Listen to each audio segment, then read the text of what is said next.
জাতীয় নাগরিক পার্টি এনসিপির দক্ষিণাঞ্চলের মুখ্য সংগঠক ও সংসদ সদস্য হাসনাত আব্দুল্লাহর নামে যুক্তরাজ্যে মামলা দায়ের করা হয়েছে। এনসিপি ইউকে অ্যালায়েন্সের সদস্য সচিব মোহাম্মদ এম এ হিমেল শনিবার রাতে এক সংবাদ বিজ্ঞপ্তিতে এই তথ্য নিশ্চিত করেন। বিজ্ঞপ্তিতে দাবি করা হয়, যুক্তরাজ্যে অবস্থানরত আওয়ামী লীগ ও সাবেক সরকারের সমর্থকেরা হাসনাত আব্দুল্লাহ এবং তার সফর সঙ্গীদের বিরুদ্ধে ধারাবাহিক অপপ্রচারের পর এই নতুন নাটক শুরু করেছে। তাদের বিরুদ্ধে আওয়ামী লীগ কর্মীদের বেধড়ক পেটানোর কাল্পনিক অভিযোগ এনে থানায় এই মামলা করা হয়েছে, যা যুক্তরাজ্য পুলিশের মূল্যবান সময় নষ্ট করার অপচেষ্টা মাত্র।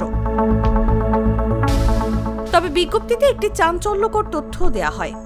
নিষিদ্ধ ঘোষিত আওয়ামী লীগের সন্ত্রাসী কর্মকাণ্ড, জননিরাপত্তা এবং যুক্তরাজ্যের আইনশৃঙ্খলা পরিস্থিতির ওপর এর সম্ভাব্য প্রভাব নিয়ে দেশটির একটি বিশেষায়িত সংস্থা ইতোমধ্যেই তদন্ত শুরু করেছে।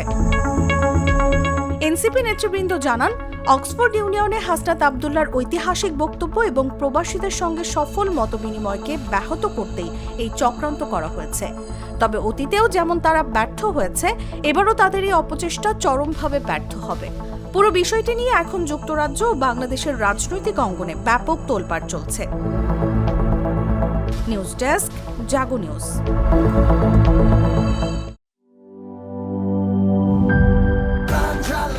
প্রাণ ঝালমুড়ি, এই ঝাঁজ সেই ঝাঁজ।